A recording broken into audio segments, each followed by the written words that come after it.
3, 2, 1, action. What's up, everyone? Welcome to the best show ever. Today we have a special guest. We're not going to reveal who it is. Actually, we are. He goes by the name of Brian. He's an astrologer at Astropsych Consult. Bum bum bum bum bum. Astropsych Consultations. Patience. And he will be teaching Brian us. Is our man. He's our boy from day one. Instagram fam. Yeah, we've been following him. He does awesome videos on Instagram and TikTok. You can follow him there. We'll have his links on the post. And he just Consultations. Astropsych Consultations. Sorry. All right, Jesse. So to start this off, I'm going to take a nice hit of 5-HTP, baby. 400 milligrams, all natural Griffonia seed extract, because we're on that level. Yeah. Yep, we are. So help me sleep and all that. Yeah, man. I'm gonna get this microphone and make it look like it's more official for him when he comes on, but it's not even plugged in.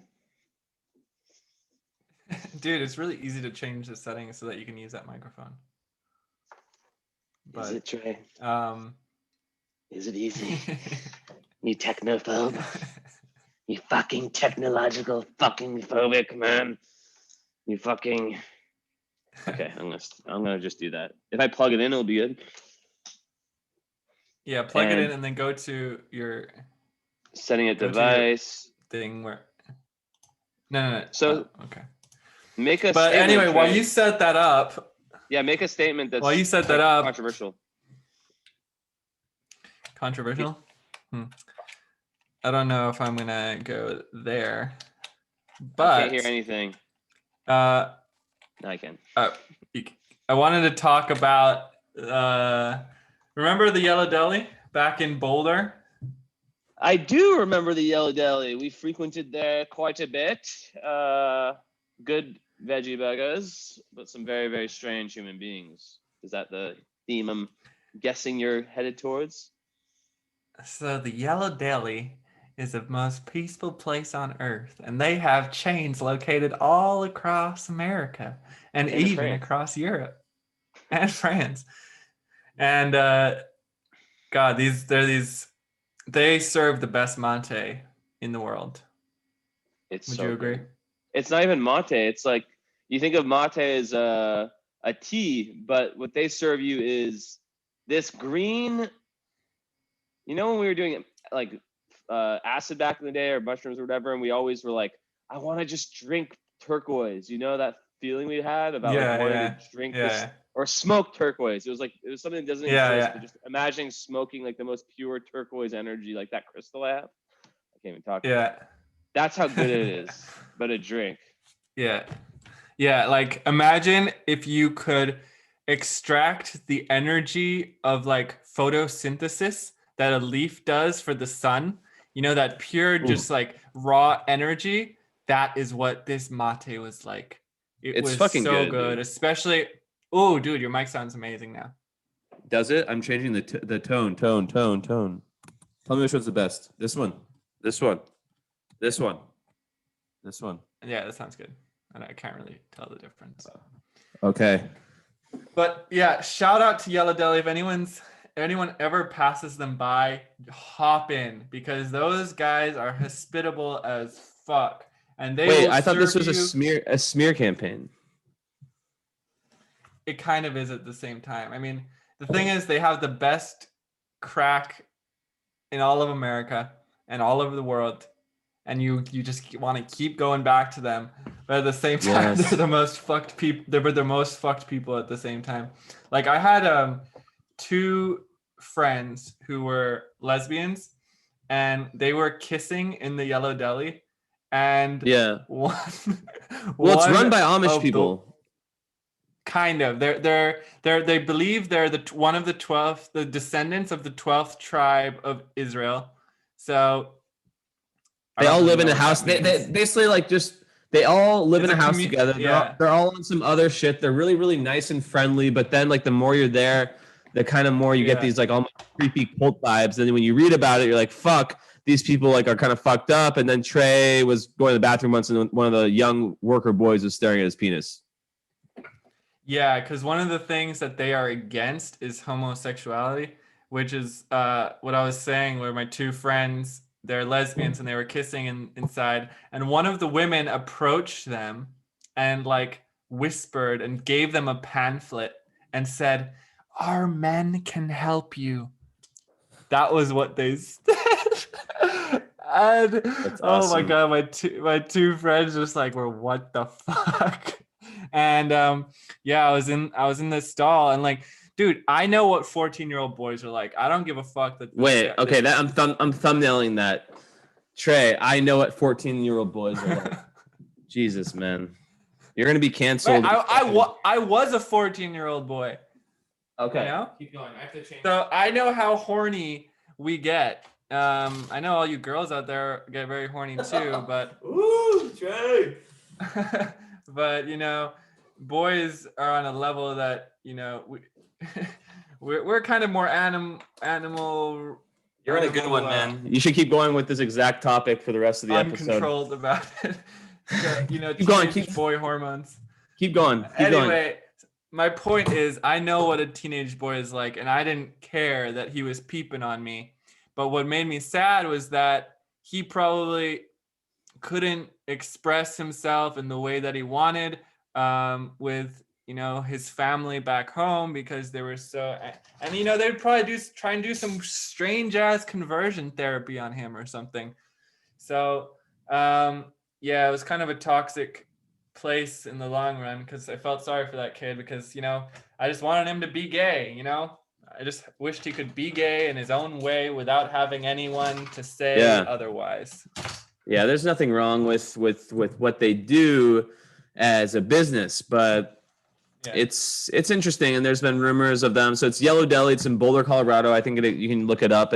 It's interesting. There's rumors that they actually put some type of addictive component in their yerba mate, because it literally, like, you know, coffee's addicting, and there's no tea in the world. If we're being real, if you're asking me, Jesse, the J Dog, no one calls me that besides myself. If I'm being honest, is there any tea that comes close to coffee? Fuck no. Nothing. No, except for Indian tea or Indian. What's it called? Chai. Oh, bro, chai masala, man. No, but no, I Turkish tea.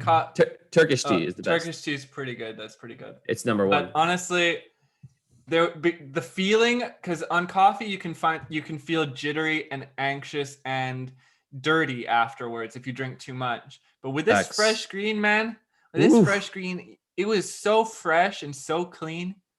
Damn. Yeah, they made it in this iced tea, and sometimes they mixed honey in it. But like, literally, I bought all this food for these homeless people once, and it was all from the Yellow Deli. And they're like, "Yo, is this from the Yellow Deli?" And I was like, "Yeah." And they're like, "Thank you." And they started eating it, but they're also like, you know, I'm low key scared they're putting some sort of thing in in the mate. And so yeah. All around Boulder and the community, there's just this rumor that the Yellow Deli are putting like crack or something in the. Well, that's the thing, is that I was saying before, is like there's nothing in the world caffeinated that I would compare to coffee, but this stuff was so good and such a good effect that it was like, you know, it was up there. I probably drank it as much as I drink coffee, and it just like, oh man, we can't really explain to people how good their mate is. But if you live close to Yellow Deli, try it. No, I can tell what it's like. It's like iced. It's iced. It's iced Jate. Ice. Jate. We haven't even explained. But we're so bad at painting the picture. Like, people probably think we're talking about hot tea. No, it's like iced. It's like this iced drink that has traces of yerba mate in it, with like chlorophyll and tons of other, like, I don't know what it is. It's all yerba mate with chlorophyll. And different, but it's iced, and they do some things. They told me the recipe once. I have it written down on one phone. I don't know which phone, but you get it. It's like in those like things. What are they called? Like those lemonade kind of, like the smoothie. Yeah, like the smoothie thing where you push the thing down and you see it all iced, and they make it daily. It spins around. Yeah, it's so good. Fuck. Yeah, but this is what it feels like. Okay, picture this advertisement, if you will, for Fresh Green. Imagine jumping. Okay, it's a super hot summer day. You strip off all your clothes, and there's a fresh river right in front of you, and you jump off a waterfall, and you splash into the fresh water, and then you throw your hair back as you come out of the water, and life is amazing. That is Fresh Green. Yeah, man, it's that good. And speaking of Fresh Green, we might be getting a Fresh Green man joining us shortly. I just told him we're ready whenever. And I say green because the theme of his Instagram is green. And I think that's the color of his aura as well, from what I've seen. True. He has a big heart, this man. Yes, his heart is as big as his soul. We actually don't know him that well. And this is another thing I want to announce. You know, we've been slacking, but we had some tough conversations, and we're going to be doing this once a week, or we're going to aim to do this once a week. Every Saturday we'll do something, and if you know, so there'll be more episodes of this show, more guests. Yeah, because we realized we were just kind of being, you know, we had this mentality where like we'll just do it when we feel like it, but then that just ended up where we just keep giving excuses and. Ooh, our friend is about to join, it seems. Yeah, we've been giving excuses too much. But we really want to do this, and we really have fun doing it. So we're going to commit to this weekly thing. So yeah, easy, you know. And if we have like an episode where we just want to talk for 20 minutes or 30 minutes, there's no problem. But you know, it's good to have this accountability. So we're awaiting the man. Here he is. He has entered, or here he is. Admitted. All right. Waiting for him to join. Hello, Brian. How are you, my friend? Hey, guys. Hey, Brian. Hey. Hey, Brian. How are you doing? I'm good. How about yourselves? We're good. Just we were just talking about some bullshit. Some it's a long story. You'll hear it if you listen to the recording, but just about some Yerba Mate scandal. But is that right? Yeah, not really. Yeah, have you ever tried Yerba Mate? Yeah, I'm fond of it. I don't drink it a lot, but now and then I enjoy a cup of that. Yeah. Yeah. What do you drink any coffee, or are you more of like a tea kind of guy? What's your go-to for drinks or juice? I like tea and superfood and water. I'm not really too big on caffeine. Yeah, makes you jittery or something, nervous, or yeah, I don't need it really. I mean, once in a while, you know, I want some, but usually I don't need caffeine. Attaboy. Well, wait, we completely forgot. Okay, so Brian, why don't you introduce yourself to everyone and just I guess let us know kind of what you do, how you kind of stepped into spirituality, and whatever you want. Tell us a little bit about yourself. Yeah, a little intro. All right, sure. My name's Brian Phelps, and my background is in psychology, and I've been involved with astrology for over 20 years. And my involvement with astrology is actually what led me to major in psychology in college. And I am the owner of AstroPsych Consultations, also known as APC. Yes. And what makes APC unique is that APC is all about natural and scientific health and wellness for body, mind, and soul. And it's our intention to connect with people who want to improve their health, wellness, energetic vibration, and present moment awareness. And in a nutshell, APC works to teach the world about how to evoke transformational evolution within the human mind, body, and soul. And the inner shift is about transforming the planet one person at a time. Amen, brother. Yeah, beautifully said.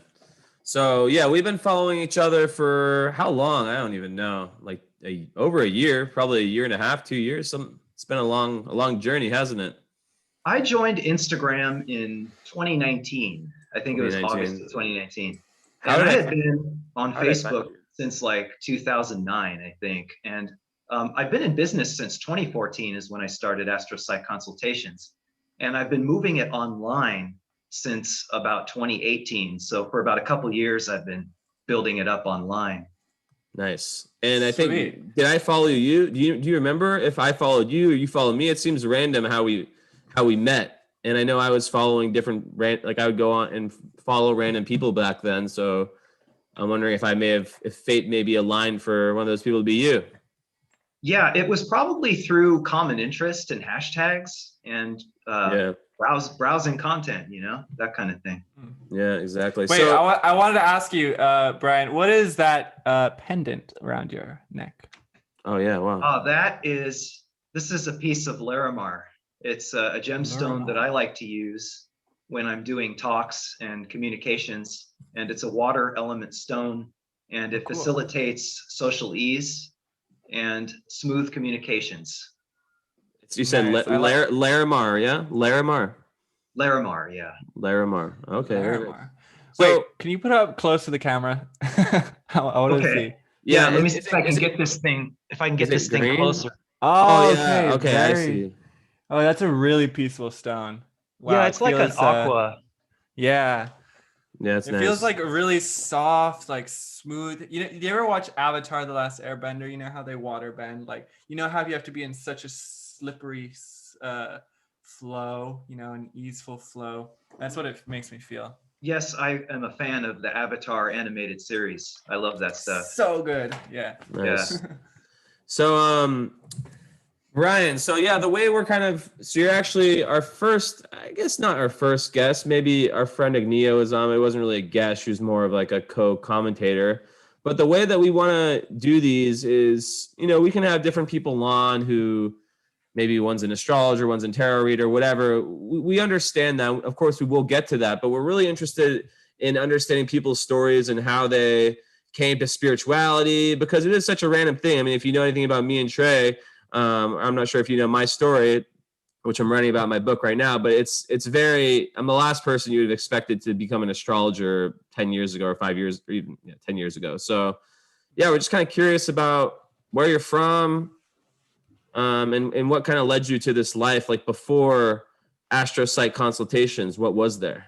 And one other thing, I've seen an old picture of you posted on Instagram where you had super long hair. And I was curious about that because I was like, man, you just looked you seemed a lot different, your energy, and not in a good or bad way, just different. I'm curious who you were back then and how it's transformed. Yeah, well, that is a long story. Yes. Been around for a while, to say the least. And even though that's the case, I still feel like I have a lot to learn, and I'm excited about what's to come.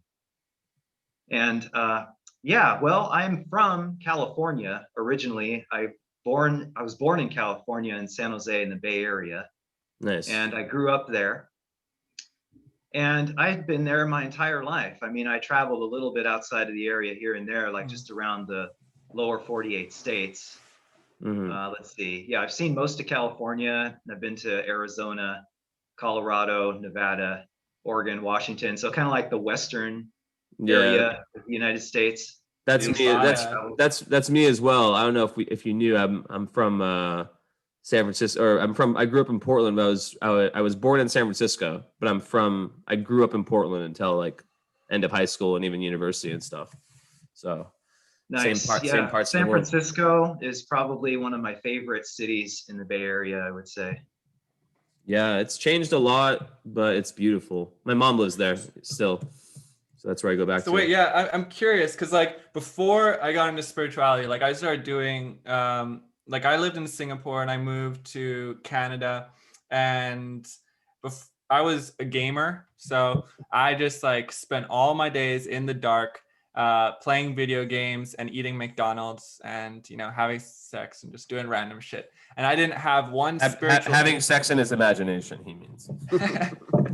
Somehow I had a girlfriend, but... I didn't have an inkling of spirituality in me. Like I was so atheist, like I was so like anti everything. I just didn't find a modality that really worked. And then when I moved to Canada, I kind of experimented with psychedelics, and that kind of got me out of my shell and started the whole healing process for me.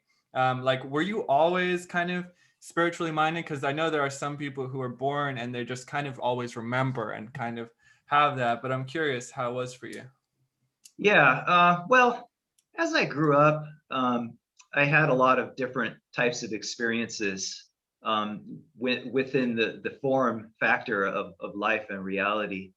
And a lot of the form stuff I never really related to very much.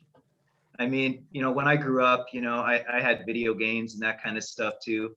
I mean, I had an Atari, and I remember when I bought a Nintendo, and I played video games for a while when I was a kid and stuff. But video games, it didn't really interest me all that much. I was really much more of like the type of guy who wanted to go outside and play with my friends. Yeah. Is your moon Sagittarius starting? Just for the astrology listeners, your Libra Sun, Sag Moon, is that correct? I know it's on the cusp. Yeah, Libra Sun, and then my moon Scorpio, is Scorpio exactly Sun. on the cusp between Scorpio and Sagittarius, and exactly conjunct Mars, right on that cusp. Is it on the Scorpio or Sagittarius side? It is 0 degrees Sagittarius. Okay, that's what I thought. Okay, sorry. And then rising is Capricorn. Okay, very good. Yeah. Continue. I just wanted to. Yeah.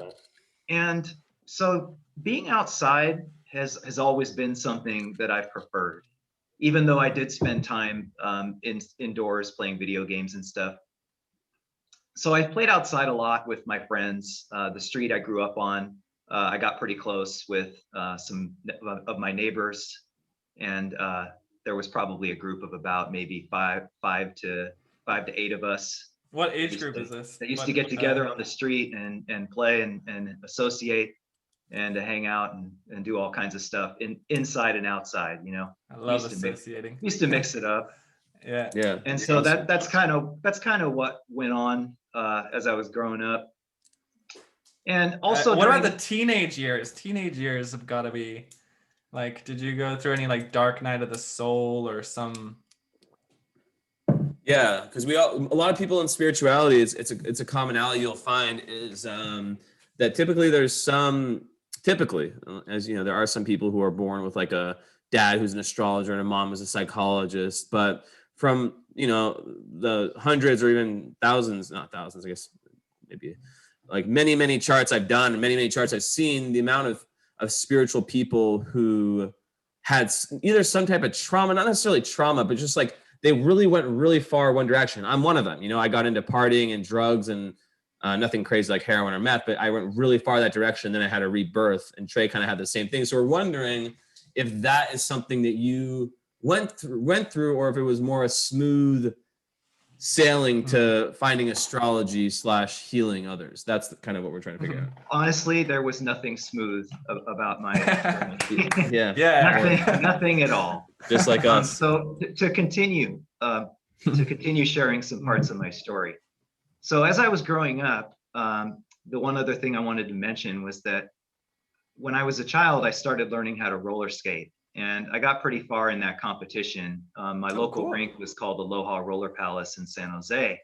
Nice. And the rink was operating from about 1977 to 2014. And I skated there from 1986 to 1992 for about 7 years.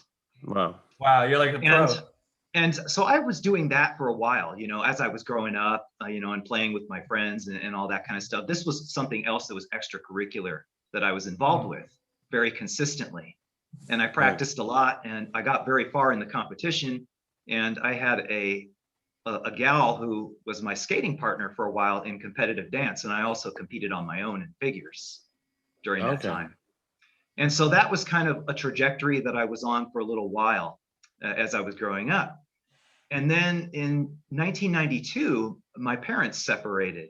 And that is sort of when my pathway deviated, and I started to kind of like get away from more of the form-based stuff and kind of like explore more along some deeper, more spiritualistic type of pathways.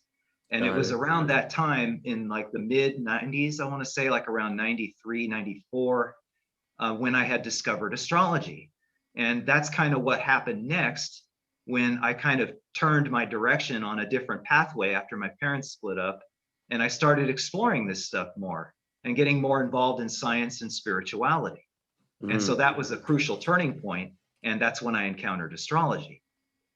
I see. Cool. Okay. Yeah. So Yeah, it's another spiritual person formed by. It's like the same story, you know, we hear where it's kind of like the hitting some sort of rock bottom or bedrock, and then rebuilding from the ashes, or like refining or retuning, or when the pain somehow centers us to find something, you know, more higher or purer or more to our truth, or in seek of some truth. Yeah, and I was very much intrinsically motivated through my curiosity. And at that time, my parents were basically kind of just doing their own thing, rebuilding their own lives. And so at that point is when I just kind of started like stepping in and parenting myself more. And fortunately, my grandmother was a very noble and present person in my life at the time. So she kind of like kept me going in a lot of ways through the conglomeration of emotions and stuff that was ensuing through all of this. Do you have you guys can imagine. Siblings or no? Yeah, my brother is 3 years younger. Oh, nice. Same with me. And my parents also got divorced, so similarities right there. But yeah, I guess there's a big difference. I guess we don't want to like talk too much about divorces and whatnot, but yeah, I think that there's divorces. It really depends on how old you were and where you were at developmentally. I feel like it's a lot different having a divorce happen when you're like 18 or 20 as opposed to as it was for me. I think I was 7 or 8. I'm not sure what your age was, but so you think that had a effect on your development and kind of led you it was like a almost breaking of whatever your pattern was at the time, and it pushed you towards a reconfiguration and movement towards something. Astrology ended up being one of those things, or towards some things. Yeah, well, that whole split was going on when I was in middle school. And by the time I was entering high school is when I started to really get more deeply into astrology. I see. Okay. Yeah. Interesting. What was it like in high school being into astrology?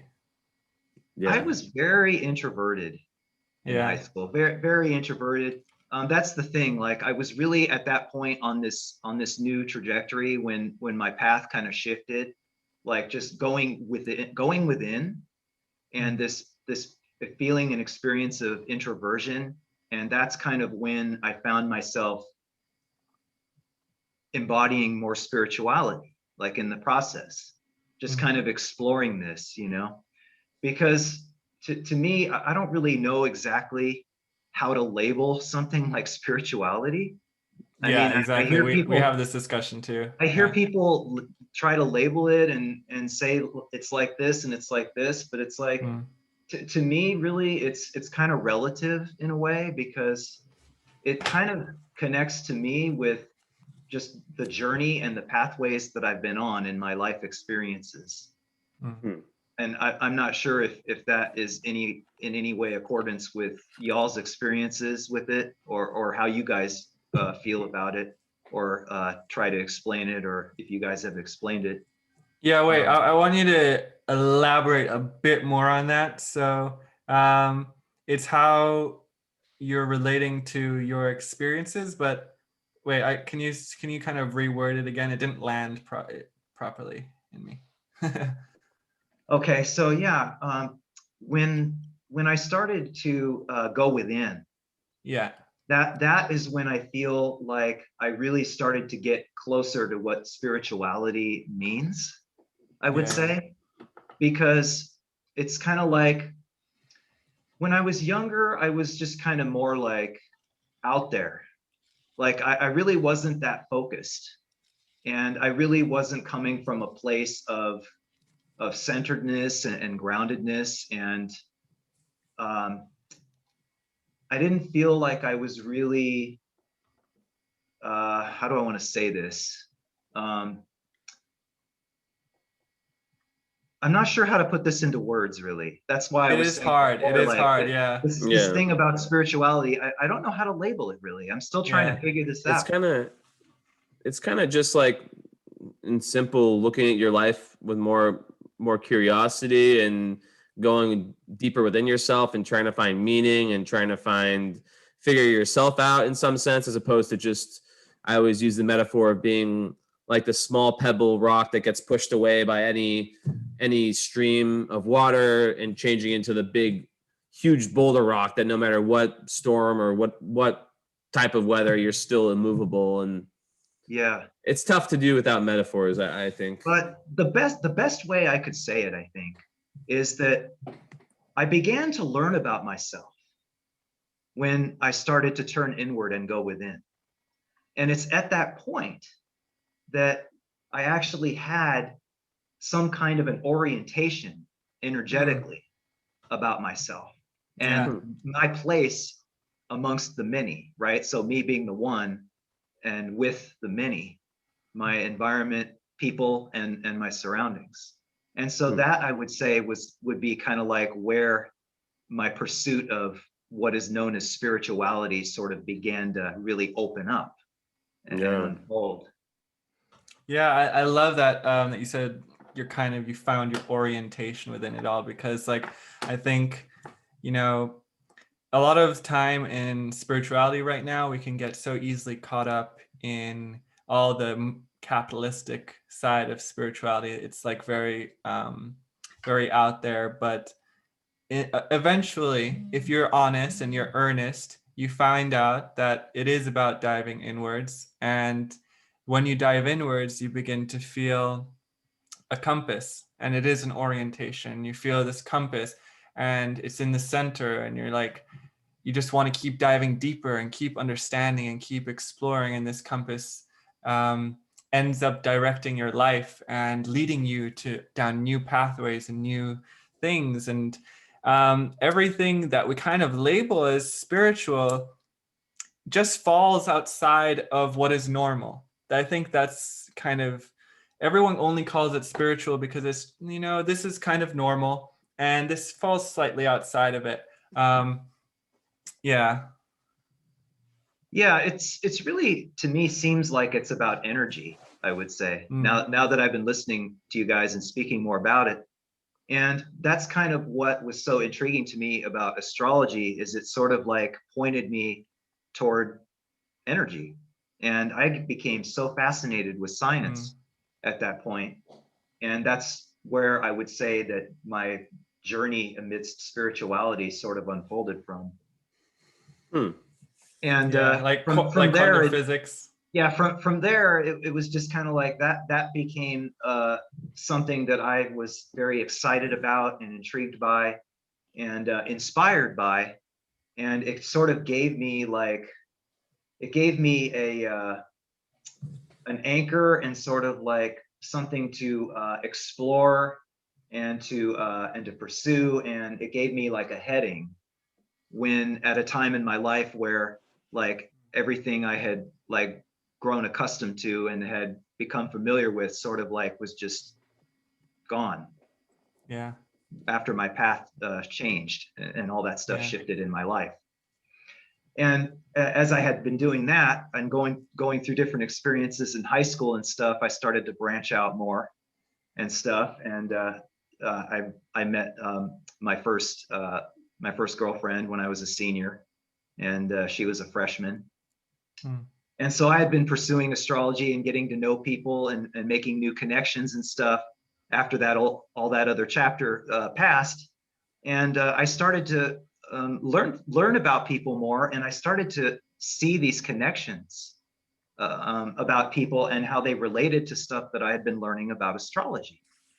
Yeah. And I was kind of like, oh, wow, you know, this person reminds me of this person. And it's very much associated through behavior and characteristics and stuff. And it's neat because I started to connect all these dots and stuff about different people and make these connections through astrology and stuff. And that just led me to look into it even more. And it's like, when I first started looking into it, I had like maybe 2 books. I think the first book I ever read was called Sun Signs by Linda Goodman. And then after that, I got this book called The Only Astrology Book You'll Ever Need.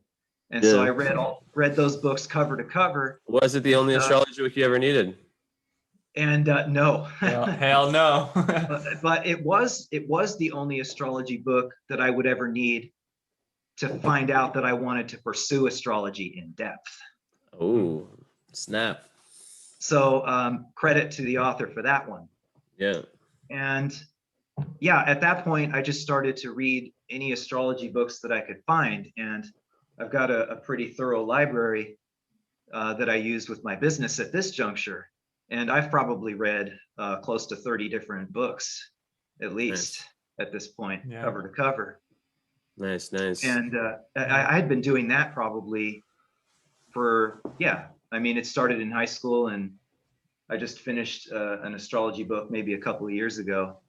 And so between that point and recently, it's been like probably about 30 books. That's awesome. Yeah, I have no idea how many I've read.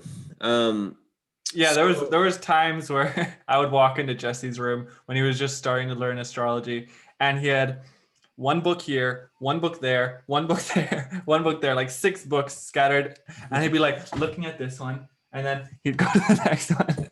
Like, Jesse, how are you reading like that? Like, for me, I have to stick with one book throughout the whole thing, finish it front to cover, but his crazy times bouncing around.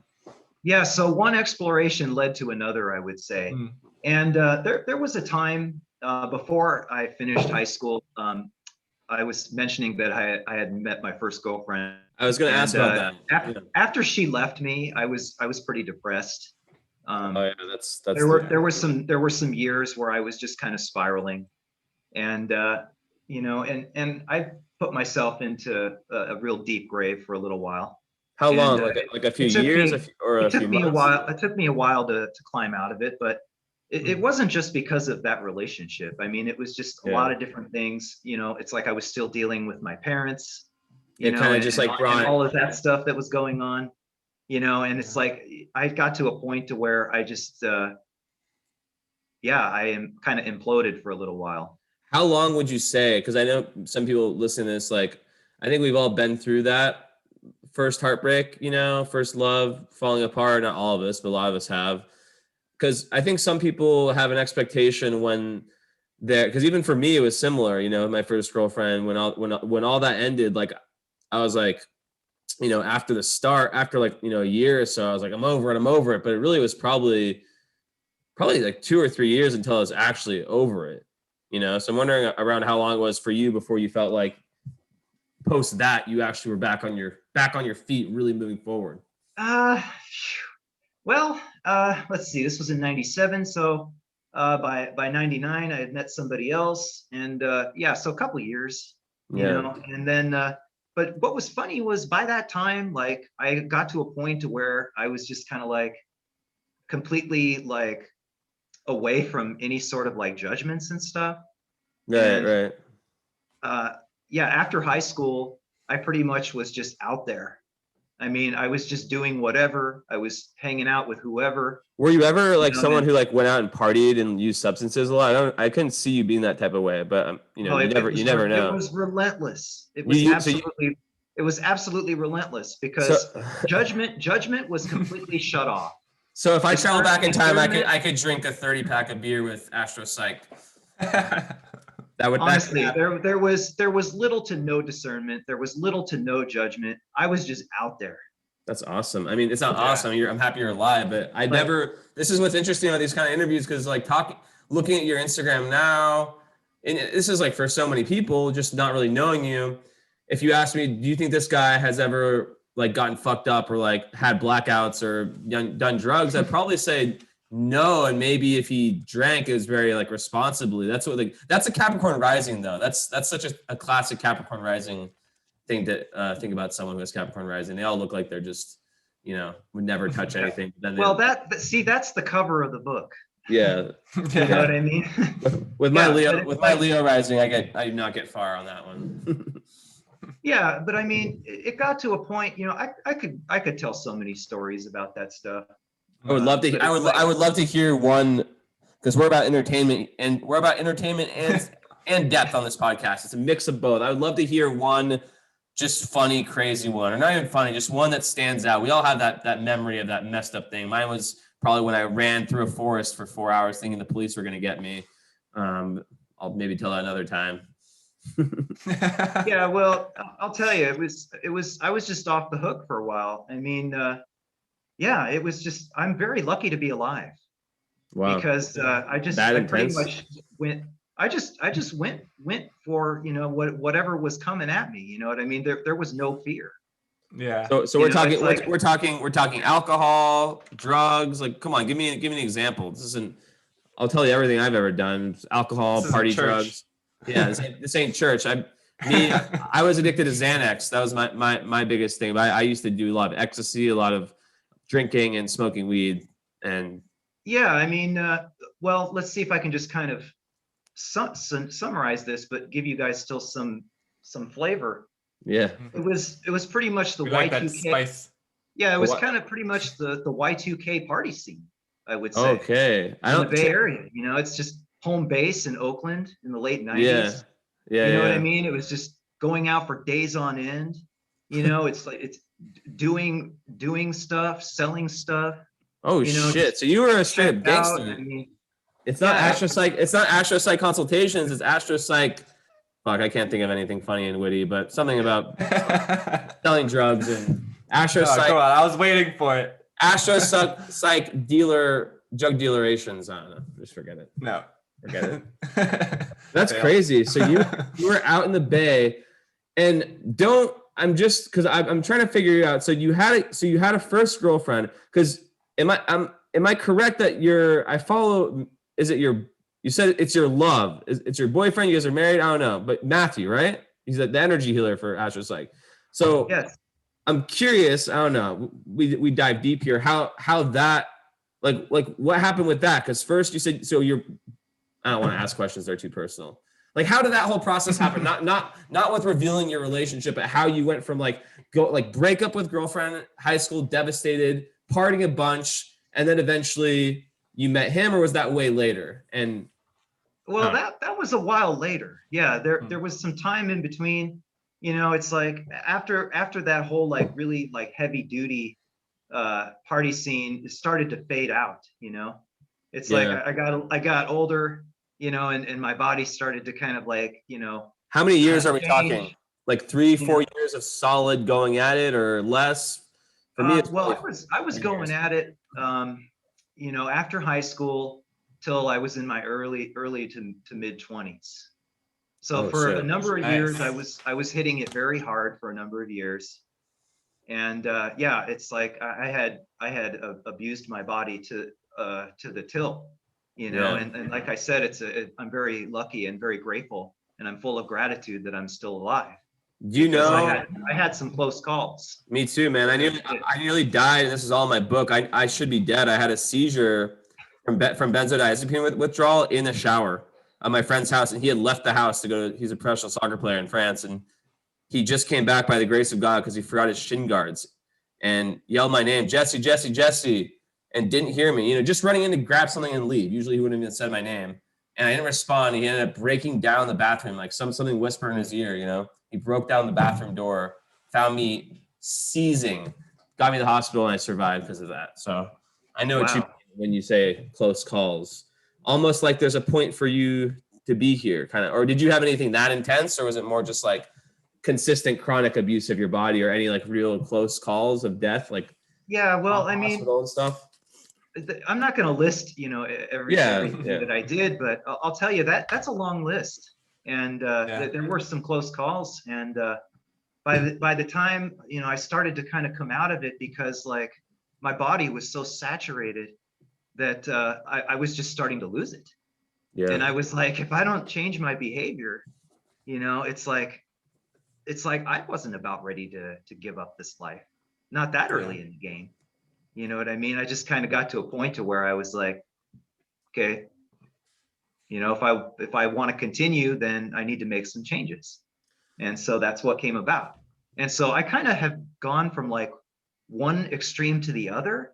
And now I've kind of come back. So when I was young, it's like I was over here, and then I went Mhm. like way over here to the other extreme, Yeah. and now it's like I'm kind of back over here again. Yeah. And it's like, as I got older, you know, and when I was in my 20s, that's when I was shifting, you know, back over closer to where I am now. Right. And a lot of things started changing. You know, it's like I lost all my hair, and you know, I had It looks good graduated though. It looks good though. college. Some you know. some people look bad with less hair. It fits you well, don't you think, Trey? It's Yeah, like I agree. it's kind of like a trademark. You know, if you had hair, I would be unhappy. Well, actually, I'd be happy. But it just fits you. It's part of, I guess. Yeah. Anyways. But Carry yeah, on. what's interesting about that I lost my hair is that was kind of in a way like a bit of a check for me. Ooh. Like, you know, noticing, you know, that my body, it's like it's not gonna, you know, continue to put up with the abuse kind of a thing. And I had been a very, very chronic smoker for quite a long time. Of cigarettes or marijuana? Of both. Of And both. Okay. Well. yeah, I smoked cigarettes for a long time, and I smoked marijuana probably more than I've smoked anything else. Yeah. And at this time, when I was in my 20s, I was actually cultivating and growing marijuana for a number of years. And Oh, shit. that sort of came next as I was like fading away from the real heavy, deep Man. partying. I was doing that stuff for a while, you know, getting more natural, I suppose you could say. This is such a mind trip to if you would have given me a pop quiz before this interview or this talk or whatever, like, has, you know, Brian ever spent 3 days without sleep from partying? I would have been like, nope, nope, nope, nope. This is blowing my mind. This is why these interviews are so much better than just talking about, you know, our services and stuff, because it will, you know, it will show it's just so interesting. This is really fascinating. But carry on. Well, that was a long time ago. You know what I mean? It's like you said, you know, if you look at that picture of me, it's a 20-year challenge. That was then, and this is now. You know, kind of a thing. And it's like we're all alchemists. You know, that's the thing that I find fascinating when you're saying like from one extreme to the other, because I've always felt the same way about myself. And it's almost like some spiritual people are kind of badass because it's like we've put, like, you know, we're not afraid of a fucking vaccine. Like I've put, you know, me and you combined, I put more in our systems than, like, you know, any vaccine can hurt, you know. I mean, that's just an example, but it's almost like you're learning to through in a very bad, fucked up way how to work with really intense energies and yeah, well, it's like considering yourself and stuff. Considering everything that I've put my body through, that's part of the reason why I've had no fear about COVID, because it's like, you know, I've been through so much more, it feels like. Same. Yeah. And so as I went through my 20s and stuff, I was doing the plant medicine thing for a long time.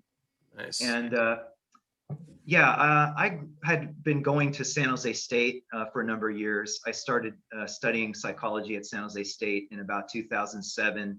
And around that time, like mid 20s, you know, I started to get a lot more health conscious and stuff. And I started to tune into my body a lot more as I went through my 20s.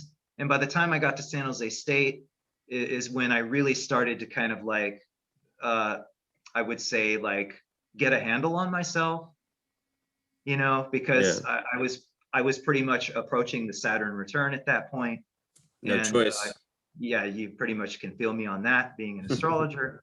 And so I went into the psychology studies, and at that point I started to kind of get it more together and sort of like build myself up and tune into my body and my health and my wellness.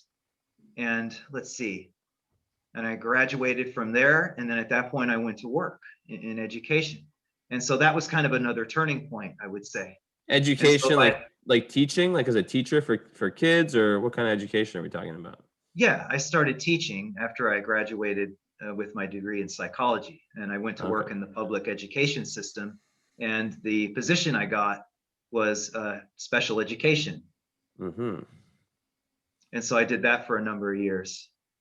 And while I was at San Jose State studying psychology is when I started to get a lot deeper into the literature of astrology. And so I was just deeply involved with a lot of research, a lot of literature, and reading just so many books like that. That's when I was just really starting to like take it in, you know, like absorb it, you know, take it in, go within. Yeah. more spiritual development, more growth. You know what I'm saying? Just kind of like getting oriented to myself, getting better oriented to my environment and to people around me, you know, and stuff like that. And at that point, I would say around those years and after that, as I started teaching, just really starting to embark upon my own efflorescence. Ooh, I like that word. I like that word. That is a good word. That's a beautiful word. Yeah. So that was, I would say what is that called? Like where my growth just really started to accelerate at that point, going into that time. So yeah, you pretty much went crazy, normal in high school, break up, went crazy for a few years, Saturn return, got real, and then started finding yourself more and more. What's the last decade? So since the Saturn return, it's been pretty smooth sailing in terms of like staying away from the party scene, and how does that translate to your personal life? I'm still interested in how things developed from girlfriend to Matthew and that whole thing. Yeah. Okay. So when I was at San Jose State, I started to tune in more, right? I was mentioning that. And that's when I started realizing that my attraction to men probably really wasn't just, you know, some like random thought, you know, brought on by some substance or whatever, you know what I mean? Like it started to become very real to me at that point.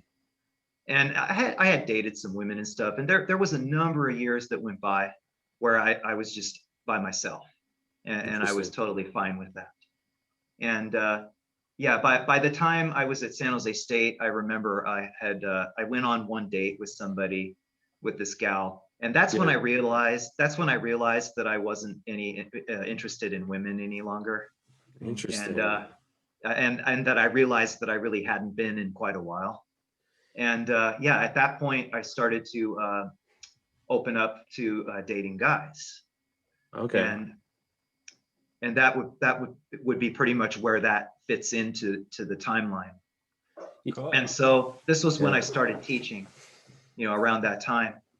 Yeah. So right around, I think it was, right around that same time at San Jose State, I was talking to some counselors there and stuff, and sorting that out. And I had come to realize that, I mean, that's who I am. That's my reality. You know, that kind of thing. Yeah, that's cool. Awesome. I just had a thought, like, because we were talking about spirituality. Trey, I'll probably step back in a little bit because I know I'm dominating the questions. But I was thinking about how many people might, you know, how small of a percentage of men in today's world actually get spiritual. It's usually later in life. You know, maybe it's changing a little bit these days, but because we talked about spirituality being about like this kind of going within yourself and actually like being true to yourself. These are values of spirituality, right? And for you, it seems like once you actually did that, you're like, shit, you know, maybe maybe I've been going for girls because that's what society's told me what to do, but that's not really what I fucking like. And I'm just curious, like how many, and I've thought about this obviously like a lot of time, it's just like an obvious fact to me, but like how many men are really gay who are pretending to be straight in today's world? Like I feel like if we actually knew the real number, it would just be ridiculously high, you know, because like, think about it. Like, okay, let's say only 10% of men in like Western cultures or something, a random number that's probably not true, are spiritual in any way. What if that became like 90%? What if like, you know, sexuality, you were born in a society where there's no negativity towards homosexuality or bisexuality? Like, what would the numbers be? It's just curious for me to think about, you know? Yeah, I've often thought about that as well. And I really don't know what the answer is, but I could tell you that it's definitely going to be higher than it is. Yeah. That I could tell you.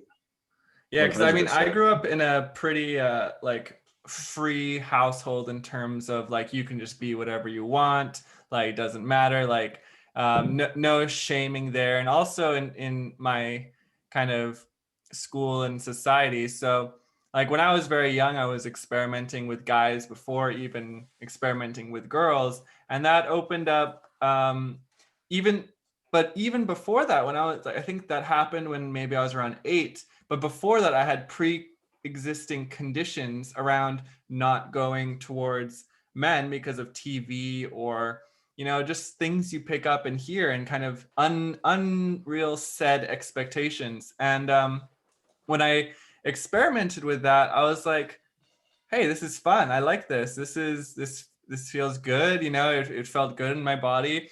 And that just completely opened my world up and also showed me that, you know, really the deeper you go, the kind of more genderless you get. It's like the deeper you go into yourself, deeper into your outside of your body, but more inside at the same time. It's like the more you realize that this is just a body and a form with certain genitalia, certain, you know, sexual organs, but then at our deepest level, we're just an energetic, vibrant frequency. Absolutely. Absolutely. We're about 99.9 something 9% energy and about 0.01% form, right? And so it's at that energetic level. That's right. And that's what I was really tuning into and understanding about myself, is that energetically I like men. And so I had been pretty much prepared now and understanding this and ready to explore this. And so I dated several guys, went out with different men. And I even got to the point, and this was while I was teaching at this point. How old? Like around what age did you make that decision, by the way? Like in my 30s. Yeah. Okay, so it was post Saturn return that you were like. Yeah, that's right. Yeah. But maybe you'd had the idea of potentially that was the case, like your whole life, kind of, or did that it just kind of come in? I'm just curious, like if it arrived suddenly, or if it was always something. No, else. it didn't suddenly arrive. I mean, part of it was conditioning. You know, my parents were completely opposed to it. And so I was like, okay, well, you know, I didn't know what to think. I didn't know if it was just some impulsive whim in my head that just kind of showed up, or if it was actually something that I truly was embodying and that was going to be like, you know, reality for me. And I learned that is the case. And so I started to pursue it more.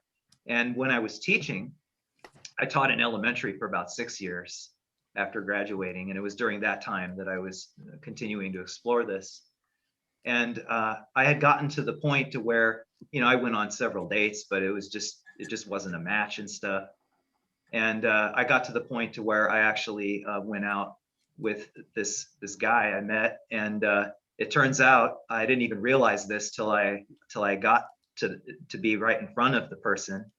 They were actually trans. And so I got to a point where I was actually dating somebody who was trans. And so now it's like I'm kind of going, okay, I'm taking this exploration to a whole new level here. And so that awesome. didn't really last very long. Is there such thing as can you be trisexual? Is that a thing? Well, I was attempting to feel that out. And Brian, the world's first trisexual. That would be awesome. It was an interesting experience because the whole thing went down for about 3.5 weeks, and it was during a Mercury retrograde, which was the most really random thing about it. I think it was in early 2017, like April or something. There was a Mercury retrograde. And what sign? That's when this whole fling went on. What sign was it? Was it in? I'm just curious. I think it was Aries. Interesting. Bold. Yeah. But yeah, that was pretty much over before it started. But it was a really neat experience to go out with somebody who was trans. Yeah. And then around that year, 2017 is when like lots of things started shifting. Like that was the year when like after that, like I ended up leaving that position, and then I took another position teaching high school. And it was right around that time is when Matt and I met. Okay. And we met through the internet. And it was the summer of 2017, him and I got together. And my dad had stepped out of the house for a while. And so I invited him over. And then we just had a phenomenal experience together, and we hit it off. I mean, it just took off. And like it was just clicking. It just clicked. I mean, click. Doing this, you know what I mean? The cheese just buzzing. Like him and I are just like, oh wow, you know, here we are. You know what I'm saying? It's like, yes. You're like, that it's paid off. the My work has paid off with the trans. the energy has come together, him and I, Yeah. and we've been together now for going on 4 years. Okay, And, you guys, yeah, congrats. You guys are not married. You guys are just together. yes. Okay, I'm just making sure. Yeah, I don't fucking know. committed partnership, long-term relationship. Yeah. Do you believe, and I don't mean like gay marriage, I just mean in general, do you believe in marriage, or are you one of those people that's like, why need marriage? It's just a fucking title. It's a title. And Yeah. that's probably part of that, I would say, is probably based on my life experience and what I saw my parents go through, I would say, and then as a result, what I went through. Interesting. And to me, being married really doesn't say much in terms of the energetics. Well, I was gonna ask you this, Yeah. but before that, like, and go on after. But what about, like, you know, the day of? I just saw this for the first time. Like the day of the marriage, like there's definitely a chart that's created that says something. You know, it is sort of like astrologically, it's significant. I've never actually seen a marriage chart. But You mean like an event chart for the yeah, marriage? exactly, yeah, and that probably says Okay. a lot about the event itself. But I know what you mean energetically, and go on what you were saying. Yeah, well, energetically, it's really about the connection, and in astrology we call it a composite chart, Yes. right? And there are some relationships, that where two people are like, very, very similar, and other types of relationships, two people are different, they have differences, and then there's also overlap. And that's kind of how it is with Matt and I, is that we share a lot of similarities and overlap, and Yeah. yet we have things that are different too. And so we're drawn together from our similarities, but we're also teaching each other a lot of things with and through our differences. And Sounds so like a twin flame to really me. is making it a really a nice mix, Yeah. and a compatible relationship energetically, is that we have a lot in common, but yet we also can learn and grow a lot with each other as well. Yeah, that's beautiful. It's so important to have a healthy relationship. Both parties have to be at a certain level of understanding and consciousness, like a level of understanding where it's like you're not going to be projecting your own shit onto the other person. You're going to be understanding like how to relate to someone on a deeper level, and at the same time using those differences to help each other grow. That's a very, very beautiful relationship.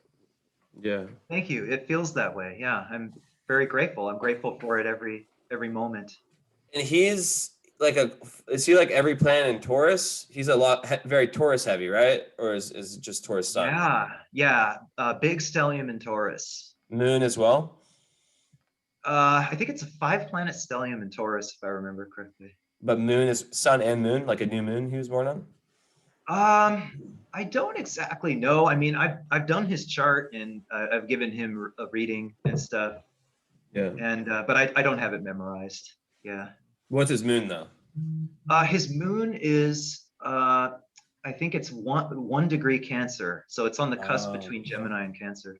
Okay, I see. Yeah, Taurus and Cancer, those two signs go together so well. My dad actually is a Cancer sun, Taurus moon. It's just like a homebody, really chill, grounding energy to be around.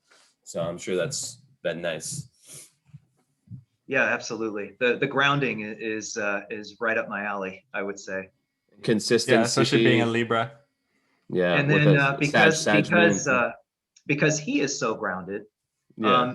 For me, I'm able to invigorate him, and and then he's able to help me ground down.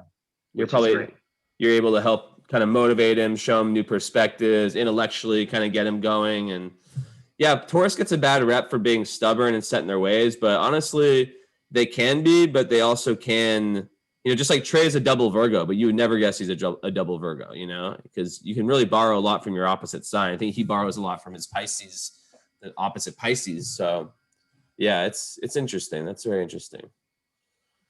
So that kind of brings it up to kind of close to where I'm at now. Yeah. And that's pretty much the best I guess I could do right at this juncture to kind of share some major highlights, I would say, of my story. So hopefully that will kind of like help bring you guys up to speed in terms of getting to know me a little bit more and kind of my journey and how I've pursued what people call spirituality. Totally. Yeah, thank you for sharing your story, because I feel like those are, they can be vulnerable sometimes, and also, but they're real gems. And I feel grateful and honored to meet you and be talking with you right now and listen to your story and how you got to where you are. And now to this beautiful mission that you have with AstroPsych consultations, as you said, helping one person at a time. So really beautiful. And so you guys listening probably know, I'm an astrologer. Brian's an astrologer. He actually has a lot of other things he does. As he said, he does science. But can you tell us a little bit? And this is interesting. I don't know much about this. About what's it called? Astrogeology, like the different types of healings. It's astrogeology healings where you use the rocks, gemstones with astrology, right? And then there's you also have this. I forget the name, but it's like a healing. It's some type of sound healing. Yes, and so the astrogemology is based on gemology, which is the science of crystal and gemstone materials.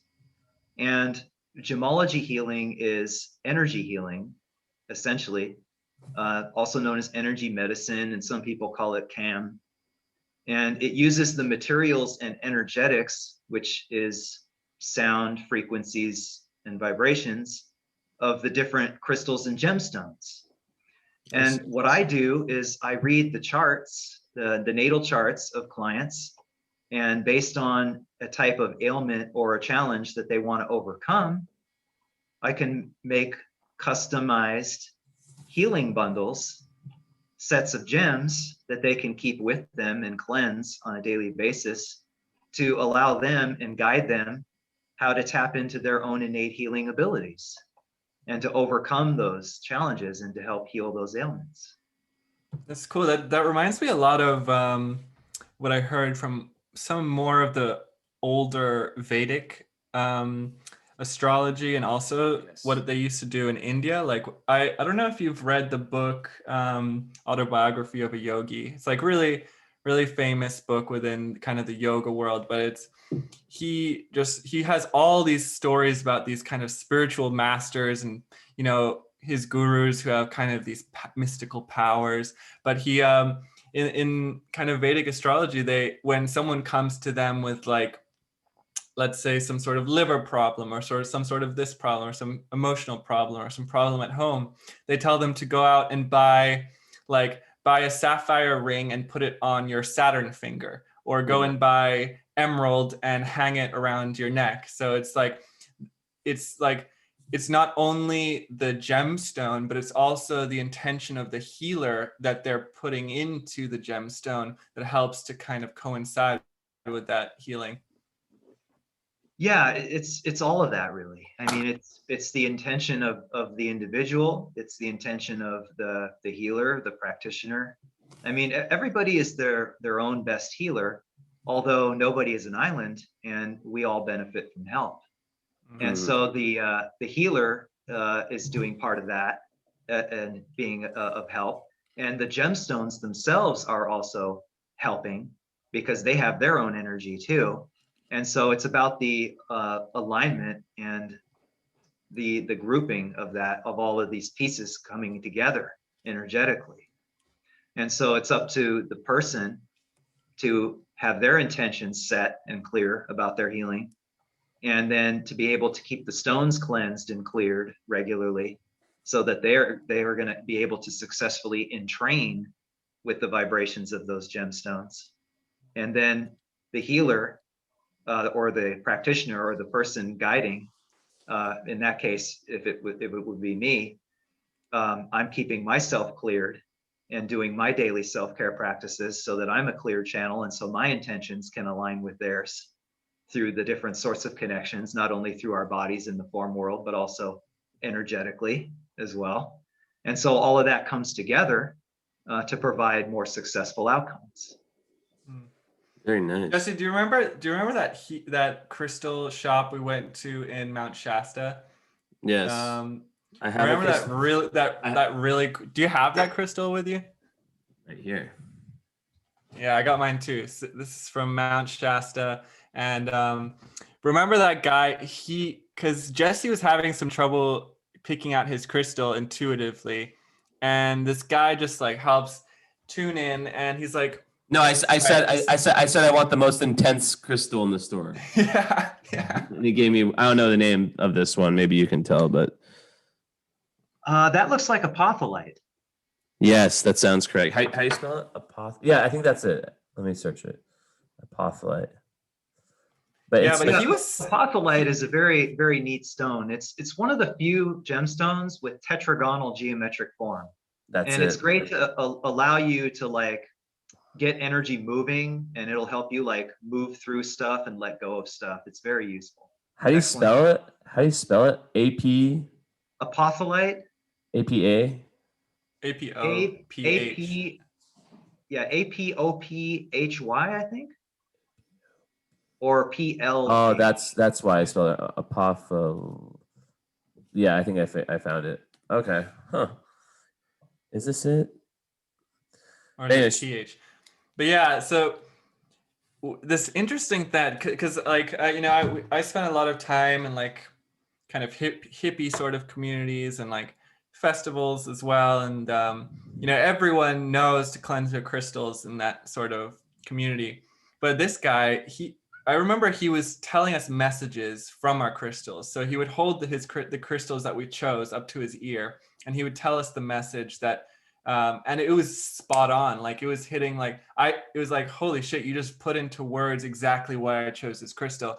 And he was saying that crystals themselves don't need cleansing. They're pure energy. But what happens is that our energy as humans, we form a genus loci, kind of like a muddle of emotions around the object. So we're actually projecting our own confusion or our own mud onto the crystal. And what cleansing it does is more of a psychosomatic thing for us, and to help clear the energy that we've almost projected onto the crystal. Yeah, I would agree with that, because the gemstones, they have their own energy and their own energy field as well.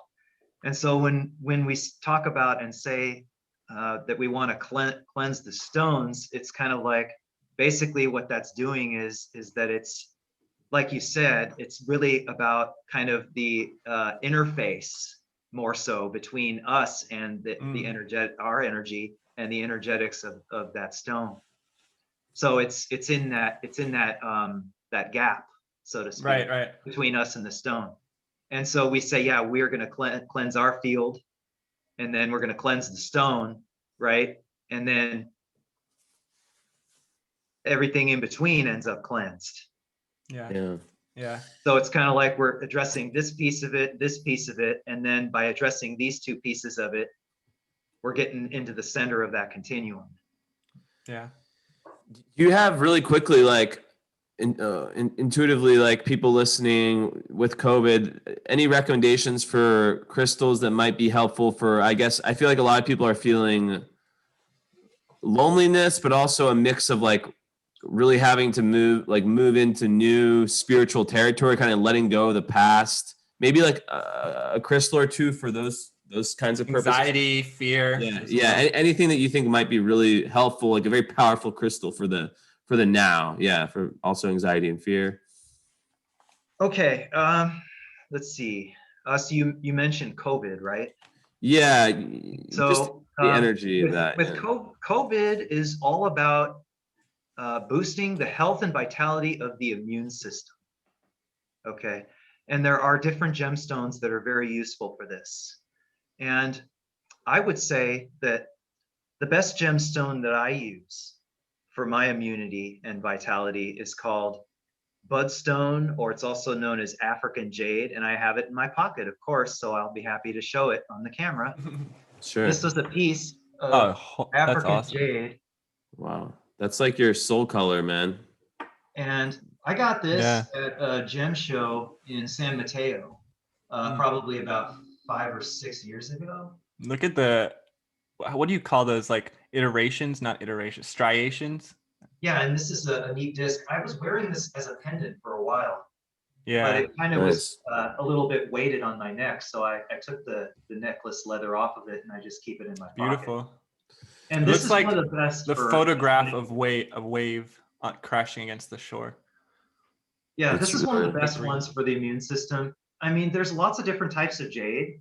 If you can't find a piece like this, I would suggest getting a piece of nephrite. And nephrite has more of like an olive green, sort of foresty olive green type of color. Mm-hmm.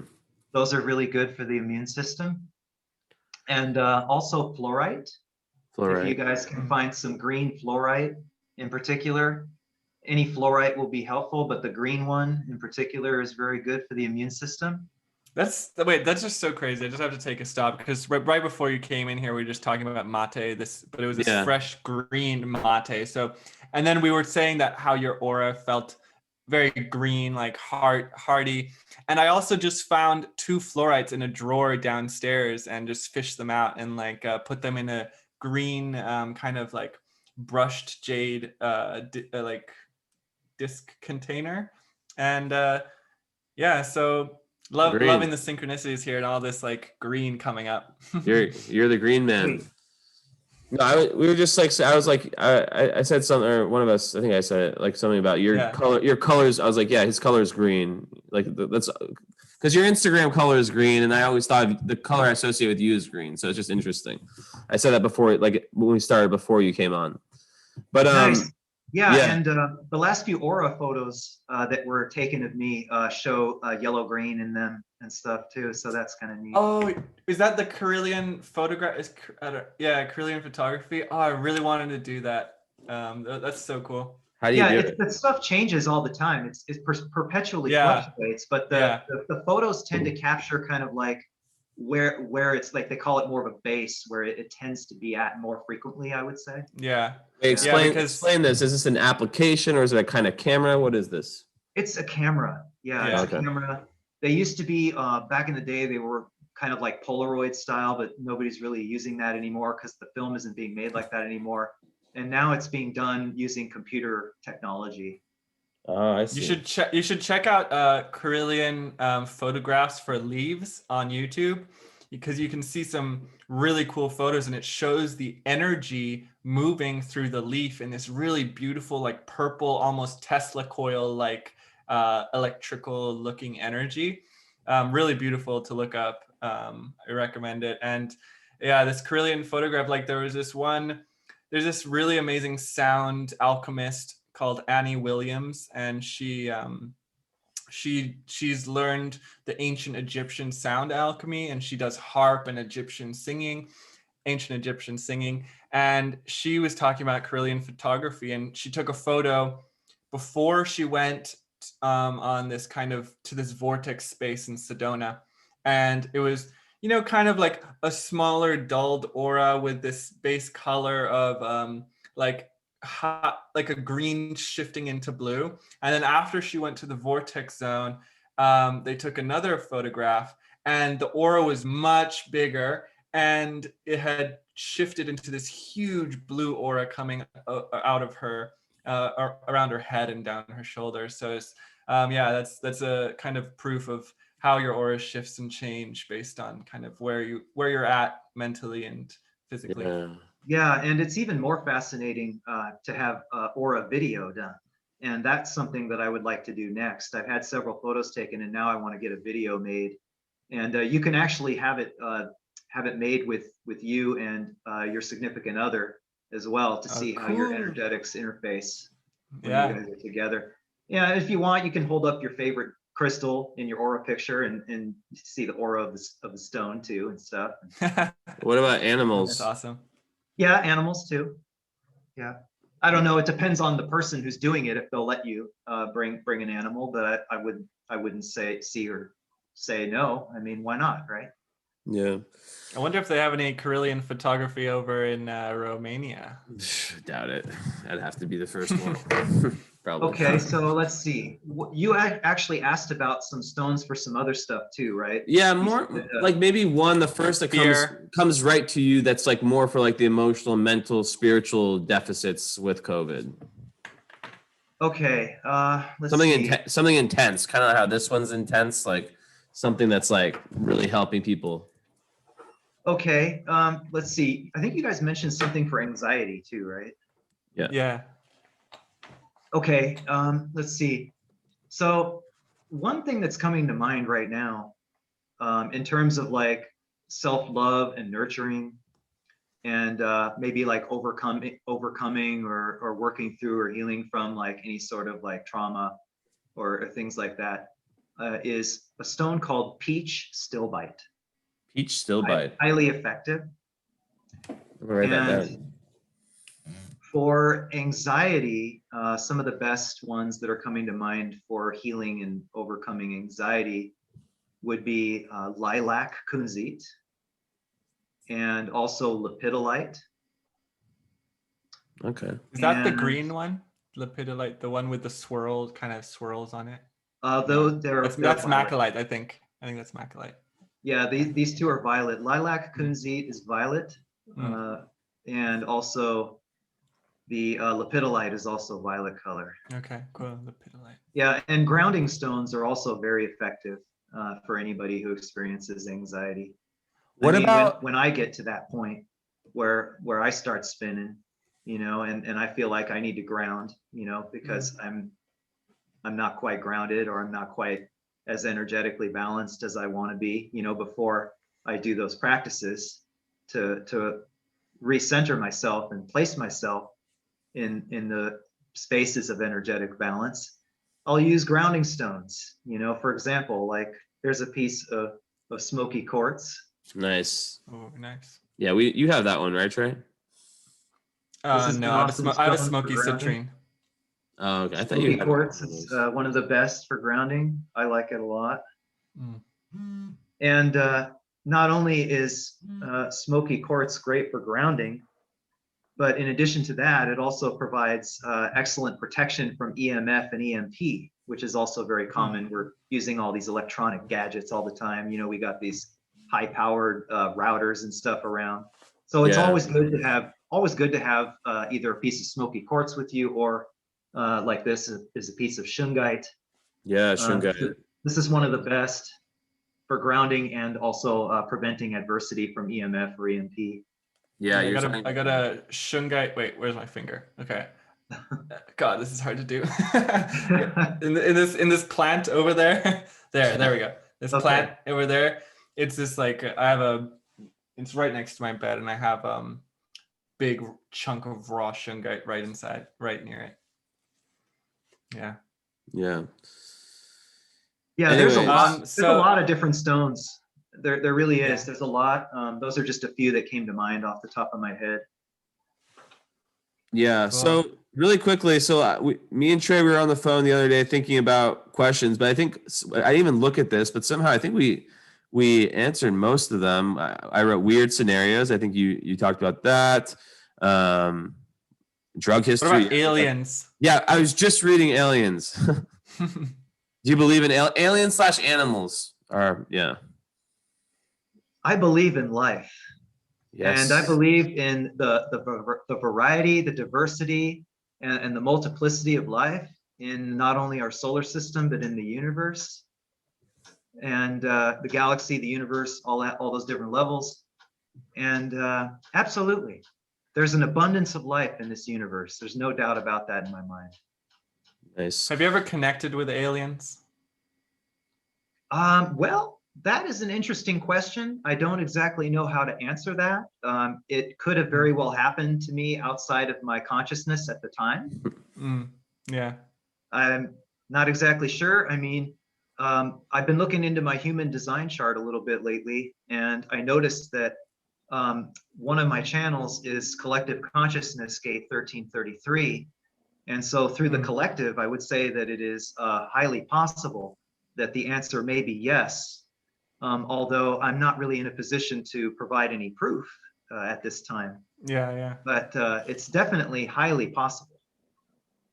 Nice. Yeah, because your intellect reminds me like of this specific group, and it's these like very intellectually minded super advanced technologically race called the Greys, the small Greys. And Oh my they're God, I can't believe you just said that. Okay, here's a story. Let me tell you this. Okay. hmm I had an interesting experience when I was early on. I think it was about maybe 3 years ago when I was bringing astropsych consultations to the community events that were going on in the area. And I met this lady named Chella. And she basically gave me like a free mini reading. And she said to me, guess what? You're Zeta Gray. Oh shit, And Trey! I knew it. You I should was start just doing like, this shit. wow, I'm a Zeta Gray. So yeah, like you just said, there's another piece of synchronicity right there. And I've been working with Moldavite for probably since about 2016, so about 5 years. And so with the Moldavite, that part of the equation into it, that's another part of the reason why I was saying that it's definitely highly possible that I've been tapping into that, and I may or may not have become aware of it. And I'm not really able to provide any proof, as I said, but there's definitely some interesting synchronicity with that piece, and also raising the vibe through in training with the Moldavite, like I have been over the last 5 years. Yeah, Moldavite's a very powerful stone, like in terms of transformation and upgrades. Like a lot of people, if they get some Moldavite into their life and they're not really ready, it might disappear, or they might lose it, or it might be too intense. Like it is a very, because it is a meteor, right? Is it very Yes. Uranus? Is it kind of Uranus energy? Am I right? Am I picking up on this? It can be conceptualized like that. Yes. Moldavite is in gemology the stone of rapid spiritual expansion. There it is. And that's Uranus. anybody who feels ready for rapid spiritual expansion and you encounter a piece of Moldavite, congratulations, because I got my Moldavite in 2016. And like I was saying earlier, when I was telling my story in 2017, that's when everything started changing in my life. And it was all great.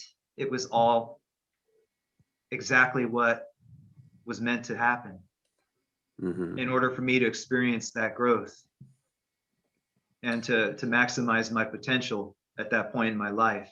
And from there, it just became so amazing. I just can hardly even say it in words, And anybody who wants to begin spiritually expanding more, if you guys feel like you want to begin, but you're not ready to go all in super quickly, or you don't want it to be too rapid, because you're experiencing, anxiety or something like that, then I highly suggest working with labradorite, because labradorite is the stone for gentle spiritual expansion.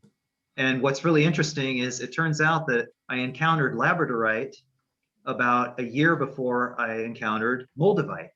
And so I kind of was able to stick my foot in before straight up jumping in once I got the it's like smoking weed before you take mushrooms. There you go. Yeah. Great analogy. Yeah. So Jesse, how are we thinking? We've been going for quite a while. Should we wrap up? Is there anything else you want to say, Brian? Before we kind of bring everything to a close, anything about astropsych consultations, you personally, just whatever you want to get out there, the floor is yours. Okay, wonderful. Yes, at astropsych consultations, again, we're about natural and scientific health and wellness for body, mind, and soul.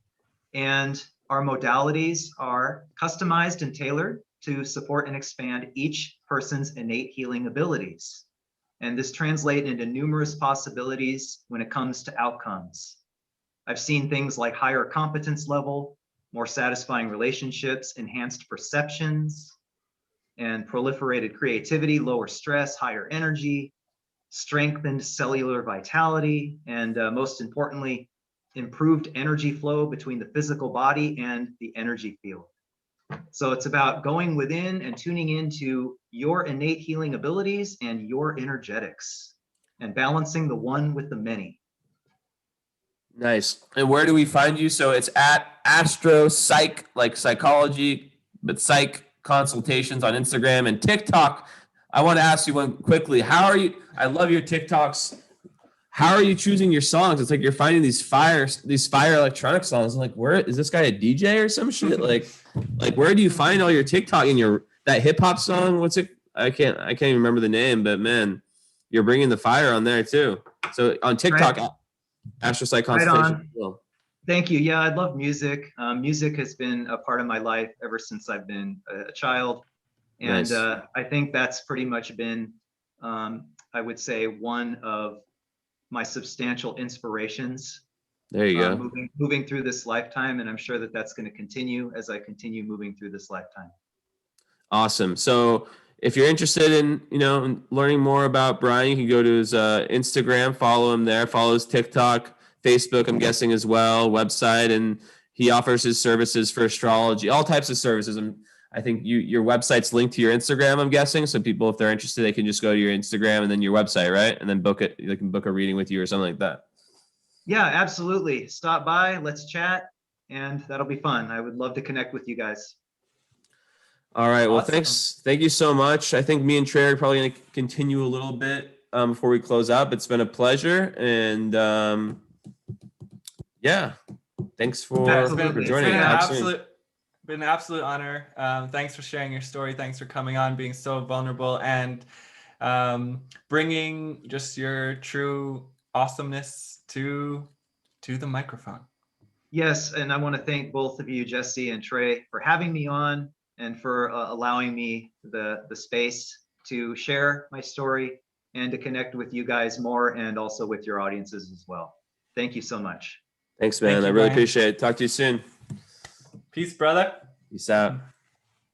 Have a great one. Later, man. You too. All right, here we are. Nice. There he was. Astrocyte Consultations, Brian the Man. One in the books, first guest, or I guess first human. So you're right about the alien shit. That's fucking crazy. Yeah, dude. Well, yeah, I think I should get back into studying those aliens, because dude, please do. I could feel that energy signature coming through, like those gray guys. You definitely know when they're working with someone, because that intellectual kind of preciseness and things there, it's a very very recognizable. It's obvious. You should get back into that, because I think that's something that I don't think it would be that hard for you, because I think you kind of have like a natural way with it already. You've already studied. I think that's something you could like do, not necessarily like to make money, but maybe like just a cool service you could have that you could offer people as kind of a compliment to whatever you just it's dope to be able to like meet someone and be like, you're this kind of alien, Yeah, it'd be fun. Like if I do any sort of reading and I pick up on like some alien signatures, could throw that in there, just because I know that when I started spirituality and I actually kind of started connecting with first the Blue Avians and Sirius, and then the Pleiadians, I noticed like a huge transformation, upgrade, and like understanding kind of the message they have and then embodying what they have. It was really powerful for me. So yeah, super interesting. It'd be cool to kind of do a correlation if you learn about that with my astrology, and be able to like see if there's any like, for example, this kind of alien tends to have this type of something. I know that exists. I don't know if it's asteroids, like, you know what I mean? Like for example, how I have like Regulus. That's me. She's trying to touch the microphone. So cute. She's a star. She wants to be a star. But yeah, I don't know. Like, how like I have Regulus on my rising. That's like a random asteroid that's prominent in my chart. Like, it would just be interesting if like there was different like asteroids like linked to different, I guess, types of aliens. I don't know. I'm sure that exists, and whoever discovered that would be doing a huge service for. Yeah, it would be very curious, because like astrology, I mean, it's all about the stars, but at the same time, it kind of tells about your earthly experience, and I wonder if there is a correlation to like the time you were born and if you're like chosen by, because I mean, people could be from all over the world. It seems more like a genetic DNA activation when I tap into it. It's like these aliens are kind of working on the code of your being. So like on a genetic level, which is almost upgrading you beyond, but it's also helping you to kind of realize, your mission or your Right. So that's why I'm thinking like maybe it's kind of hidden in there somewhere. Maybe not something so obvious like you were saying before would be more like the sun, the Mars, the moon. I don't really expect it to be there, but I'm like wondering if it's like an asteroid or different hidden asteroids. But yeah, it'd be cool. I just wrote down our list. Like, and if anyone listening, we're top 30 in Greece for spiritual podcasts. So a pretty big deal over here. So if anyone listening knows of any like alien experts, and usually whenever I say this kind of stuff, I get like 5 or 6, maybe more people messaging me. It's always crazy how many people like, or how networked everyone is. But yeah, it'd be cool to have someone that really knows aliens, and we can kind of just manifest different kind of guests. Like if you're listening, you have like a type of guest that you think would be like cool for us to have on, and you know them, and you think they'd be like interesting. Kind of, Brian did a great job. He was funny. He was down to talk about his weirdness, and we don't like people who are overly serious. We don't want to have any of these people who are like overly serious, no sense of humor. And he definitely had a sense of humor about himself, which was cool. So that was a good interview. We'll have more like that. Yeah, I think we could even do a like series where we have like a back-to-back with like multiple people coming on for a specific topic where we interview people who have had alien experiences, like let's say abduction or something. And so we could find 3 people who have had some sort of alien encounter and then have each of them on to tell their story one after the other. Yeah, exactly. Yeah, we can do back-to-backs.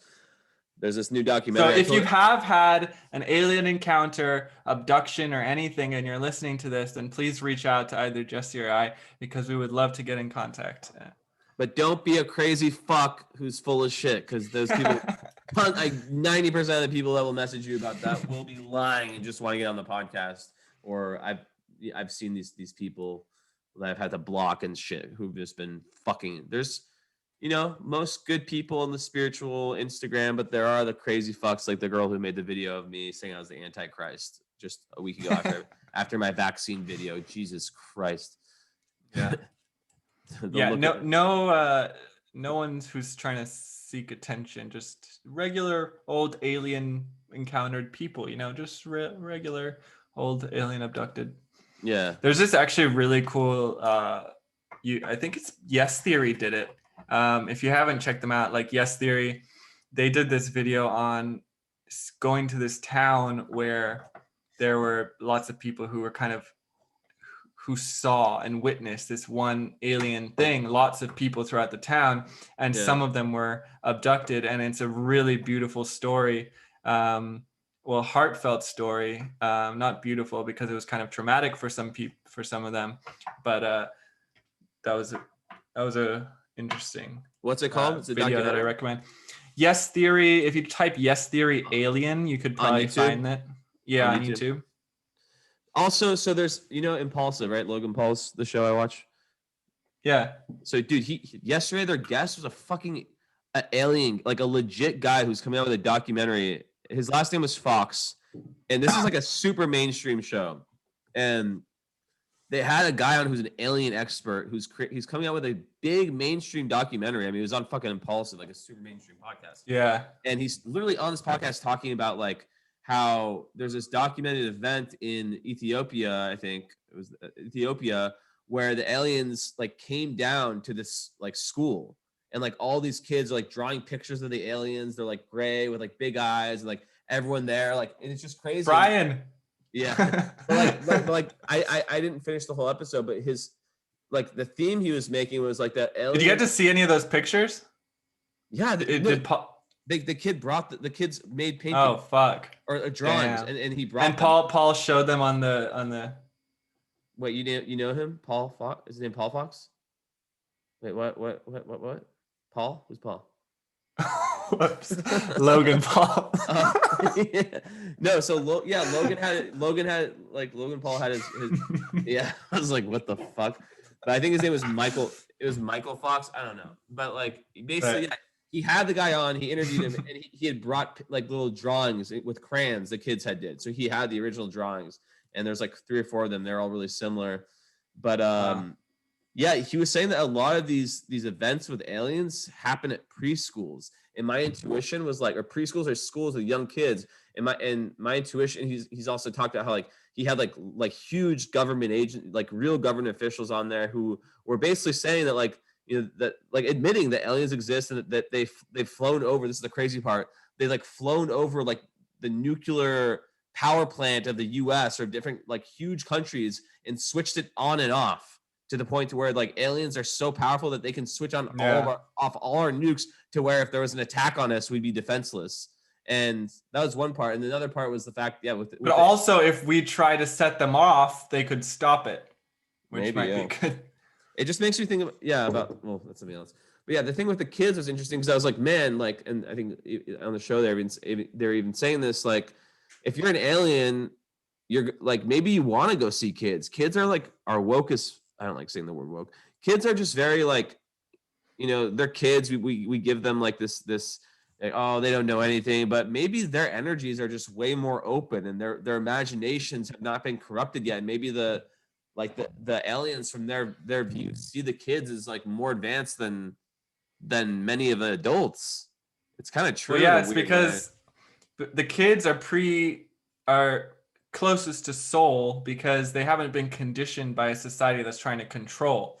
So they're still more open. Yeah, exactly. They haven't like realized they're not going to be shit and then just drink fucking 12 Coors Lights every night and smoke 20 packs of Marlboro Reds a week. Yeah, have a huge depression after a 9-day ecstasy bender. Yeah, exactly. Jeez, man, that would feel horrible. But yeah, so yeah, the kids are, you're right. They're closer to source.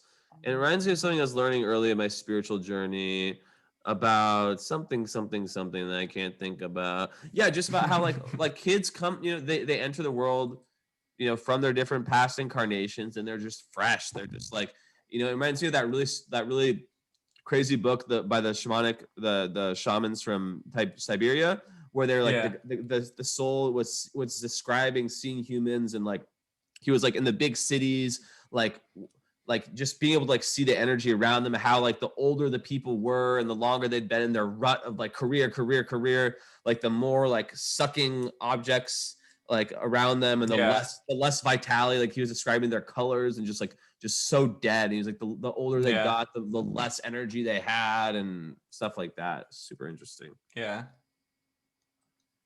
fuck, I was gonna say something to that. You're gonna talk about a koala bear. I read your mind. Shit, man. How did you fucking know? Fucking Australian koala bear. What are we even fucking talking about? We're talking about I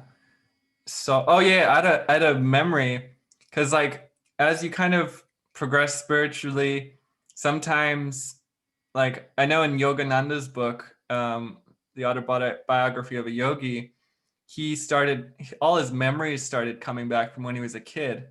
And I had a similar experience when I was so kind of in a very deep meditation, and I went into a liminal space and I remembered what it was like to be a kid. Like literally I was in my memory in the past as a baby who could not speak and was still crawling on the ground.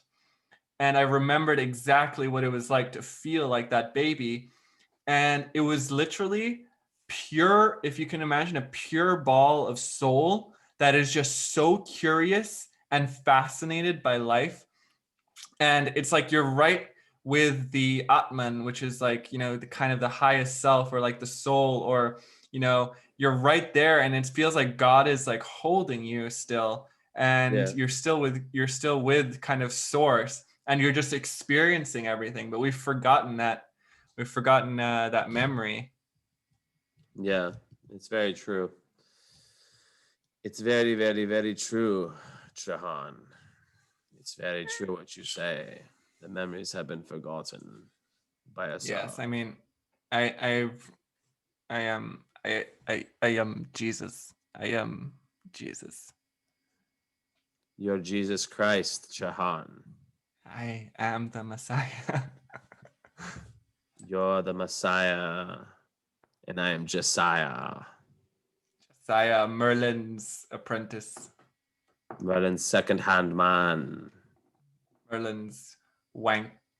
Yeah, I was just a hot girl in that life. I was just a hot girl in that life, and Merlin was just using me as a fucking as a fuck doll. That's the truth. Like, okay, he's like, who should I have my assistant be? Huh? Let's take one smart guy, and let's take this hot chick, and maybe I can bang her. It's like there's this whole line of like really ugly farmer girls, and then there's that just one beautiful one, and you're like, and he's just like, this is a very hot. I think I'll take you. Takes the most attractive one. You have a lot of magic in you. I can tell you're gonna do good things. Yeah, that's how it happened. Yeah. Well, that was an interesting talk with APC, Astro Psych, and this bitch making things happen. Lots of that's interesting. You know, I did not expect him to have that kind of past. And you know, we need to get your Indian lady on here next. Can you? Yeah, I messaged her and she replied saying, "Hari hi Om, let's talk." Okay, that's a yes. So, what the fuck she said, Hari Om, it's wonderful. Let's talk about it. Question mark. Okay, so let's talk. Yeah, so I might have a call with her. So her name is Vanuja Amma.